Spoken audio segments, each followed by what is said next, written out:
लिख लो हमारी बात। अगर धनी बनना है तो हम तुम्हें सच्चा उपाय बता रहे, परोपकार करना शुरू कर दो। 5 रुपए से शुरू कर दो परोपकार करना। हमारे वृंदावन में सेवा कुंज के इस साइड में एक आश्रम है जिसका नाम नथियाबाई। नथियाबाई तो जब आई यहां तो सोचा मेरे से क्या भजन होगा, संत सेवा बन जाए, यही मेरे भाग्य की बात है।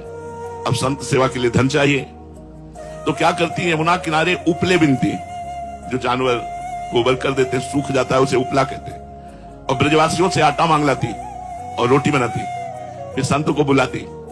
बहुत अब वो नाम जपते हुए ऐसी रोटी बनाती कि जो संत पाता वो बड़ाई करता।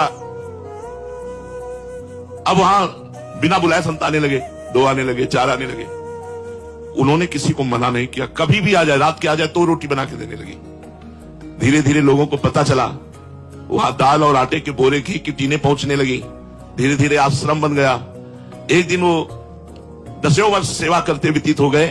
फल का समय आया तो गेहूं लेने गई थी ब्रजवासियों से, जैसे समय आता है ना गेहूं का, तो खेतों में फिर वो 5 किलो 10 किलो ऐसे सब चंदा रूप में दे देते।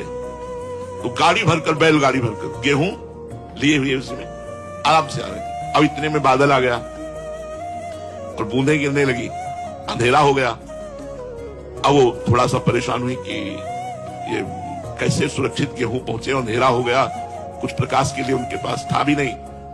इतने में देखा एक छाता लिए हुए 14 वर्ष का बालक आया और कहा, माई ये छाता गाड़ी में लगा ले और लालटेन लेकर मैं आगे चलता हूं, मेरा घर आगे ही है। बोले कहाँ है तेरा घर? तो बोले बस बिहारी जी के पास ही है। वो नथियाबाई जी के आश्रम तक छोड़ करके आए और मुस्कुरा करके चले गए। अब नथियाबाई के दिमाग में ये बात कि 8 बजे रात्रि के बालक, लालटेन, छाता, हो सकता है कोई बालक, लेकिन मुझसे इतना प्यार क्यों करता है कि वो भींगता रहा और छाता मुझे दे दिया। जब दूसरे दिन बिहारी जी के दर्शन करने गई तो बिहारी जी के दर्शन में दिखाई दी लालटेन और छाता।